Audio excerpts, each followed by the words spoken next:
दोस्तों, आपने कई टाइप्स ऑफ ट्रेडिंग ज़रूर देखी होंगी, लेकिन क्या आपको पता है डार्क पूल ट्रेडिंग क्या होती है और ये कैसे मार्केट में काम करती है?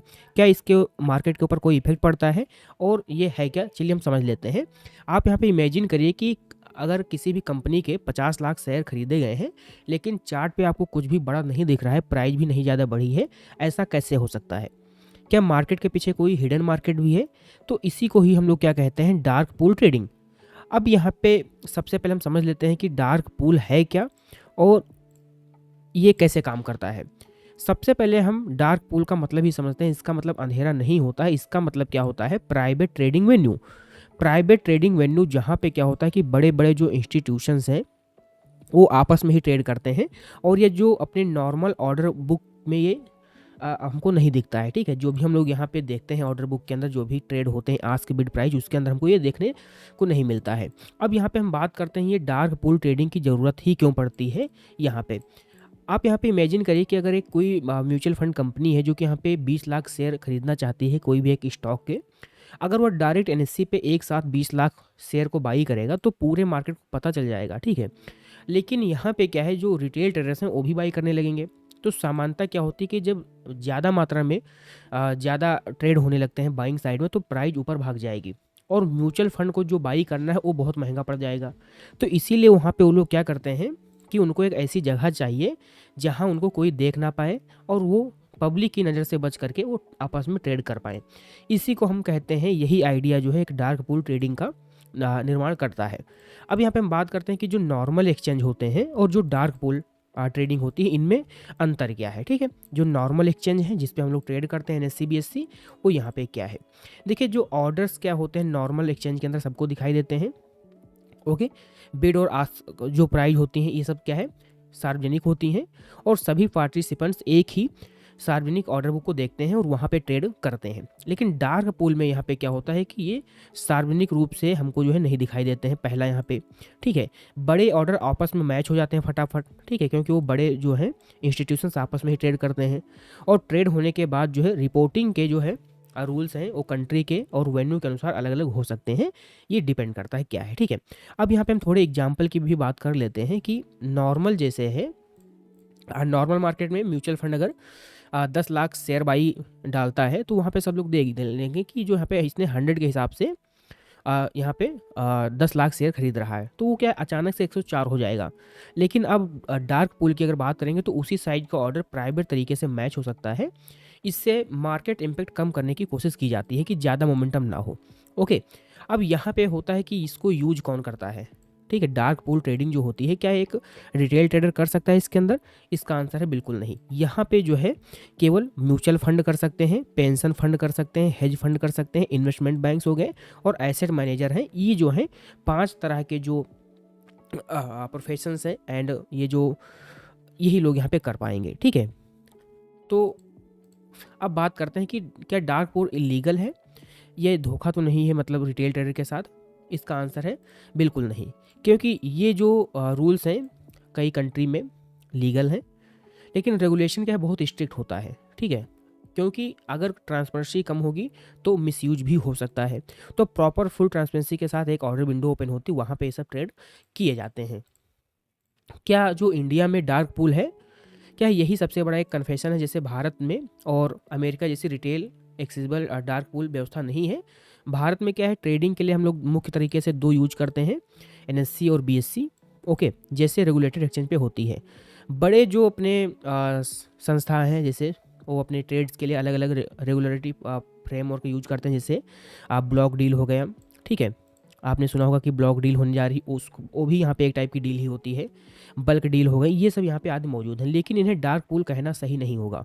ठीक है, ये जो है ब्लॉक डील के द्वारा या बल्क डील के थ्रू जो है अपनी ट्रेडिंग कर लेते हैं। ठीक है, क्या डार्क पूल का रिटेल के ऊपर असर पड़ता है? अगर डार्क पूल ट्रेडिंग होती है, पीछे यहाँ पे ब्लॉक डील हुई, ये सब हुई, तो क्या असर पड़ेगा? अगर जो इंस्टीट्यूशन से बिना मार्केट इम्पैक्ट के ट्रेड कर पाए तो पब्लिक मार्केट पे क्या है उसका असर हमको कम कम दिखाई देता है। इसीलिए कई बार जो रिटेल ट्रेडर हैं वो बाद में बड़े मूव्स को देखने को मिलता है, लेकिन यह कहना सही नहीं रहेगा कि जो बड़ा मोमेंटम आता है वो डार्क पूल की वजह से ही होता है। अब यहाँ पे देखिए जो 2 क्वेश्चन होते हैं जो कि मन में होते हैं कि जो डार्क पूल है और तो वो डार्क पूल मतलब क्यों यूज़ करते हैं? वो आइसबर्ग ऑर्डर में भी तो यहाँ पे ट्रेड कर सकते हैं।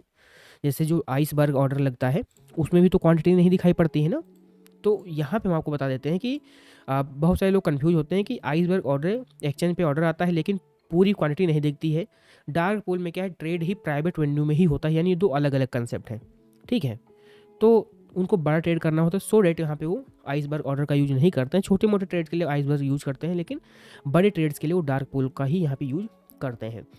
क्या जो डार्क पूल होता है मार्केट मैनिपुलेशन है? ज़रूरी नहीं कि इसका जो उद्देश्य है वो मार्केट को इम्पेक्ट करना ही हो, लेकिन अगर रूल्स ना होंगे तो ये ट्रांसपेरेंसी कम होने के कारण जो है यहाँ पे कोई ना कोई जो है इसका मिसयूज कर सकता है। अब आप यहाँ पे एक एग्जांपल के साथ समझिए कि आप एक मॉल में गए, ठीक है, आप मॉल में जाते हो और आपको एप्पल का आईफोन लेना है, ठीक है, एप्पल का आईफोन लेना है और एक किसी आदमी को 10,000 आईफोन चाहिए, ठीक है, 10,000 आईफोन चाहिए। वो अगर एक साथ खरीदने जाएगा तो पूरे मॉल में क्या है कि न्यूज़ फैल जाएगी। लेकिन अगर स्टोर मैनेजर से उसकी बात हो जाए और उसे जो बैक डोर से वो 10,000 आईफोन दे दिए जाएँ प्राइवेट डील करके, तो किसी को भी पता नहीं चलेगा और यहाँ पे ज़्यादा न्यूज़ भी नहीं फैलेगी और डील भी हो जाएगी। और जो रिटेल ट्रेडर है वहाँ पे फोमो भी जनरेट नहीं होगा। तो इसको इसीलिए किया था कि पब्लिक को पता नहीं चलेगा। और डार्क पूल जो है कुछ इसी हद तरीके का कंसेप्ट है, जो कि वास्तव में क्या है, मार्केट स्ट्रक्चर इससे भी कहीं अधिक जटिल होता है। ठीक है, अगर आप मार्केट स्ट्रक्चर को समझना चाहते हो, सीखना चाहते हो, तो आप वीडियोज़ को प्रॉपर देखते रहना। अगेन वीडियोज आएंगी, वहाँ पे हम सब कुछ आपको बताने वाले हैं। ओके, रिटेल ट्रेडर को इससे क्या सीखना चाहिए? सबसे पहले हम ये आपको बता देते हैं कि जो रिटेल ट्रेडर है वो डार्क पूल को देख कर ट्रेड नहीं कर सकता है, पहली चीज़ है। लेकिन वो समझ सकता है कि बड़े प्लेयर्स हमेशा जो है पब्लिक ऑर्डर बुक पर या पूरा ऑर्डर नहीं दिखाते, इसलिए प्राइस एक्शन और वॉल्यूम और मार्केट स्ट्रक्चर इन पे आपको फोकस करना है। ठीक है, क्या हमने 3 चीज़ बताई आपको? प्राइस एक्शन हो गया, वॉल्यूम हो गया और मार्केट स्ट्रक्चर, इनको यूज़ करना है।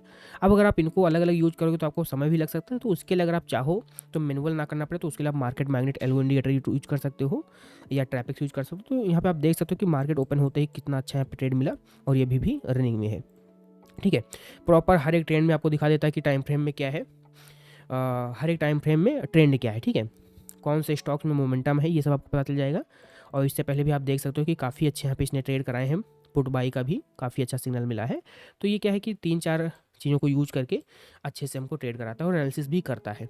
ठीक है, तो आई होप आपको यहाँ पे ये समझ में आ गया होगा कि डार्क पूल ट्रेडिंग है क्या और कैसे होती है। ठीक है, छोटा सा कंसेप्ट था तो हमने सोचा आपको बता देते हैं, और ज़्यादा कुछ एडवांस में है नहीं, आपने इसको समझ लिया। अगर कोई भी आपसे पूछता है, आपको पता तो होना चाहिए ना, तो कुछ नॉलेज आपको होनी चाहिए। ऐसा ना हो कि कोई अगर पूछे कि डार्क पूल ट्रेडिंग क्या है तो आप चौंक जाओ कि ये किस तरह की ट्रेडिंग है, हमको नहीं आती है। ठीक है, तो ये होता है। ठीक है, तो अगर किसी को भी इंडिकेटर से एक्सेस करना है भी है तो आप वेबसाइट से एक्सेस कर सकते हो, लाइफ टाइम के लिए मिल जाएगा, या फिर आप डायरेक्ट डीएम भी कर सकते हो। ओके, और लाइफ टाइम का एक्सेस भी मिल जाएगा एंड प्लस पर्सनल इसमें क्या है कि हेल्प भी मिल जाती है आपको कि मार्केट में क्या मोमेंटम हो सकता है, इनसाइट्स बिल्कुल फ्री में मिलते हैं। तो इसलिए आप क्या है, टेलीग्राम एंड व्हाट्सएप ग्रुप जरूर ज्वाइन कर लेना।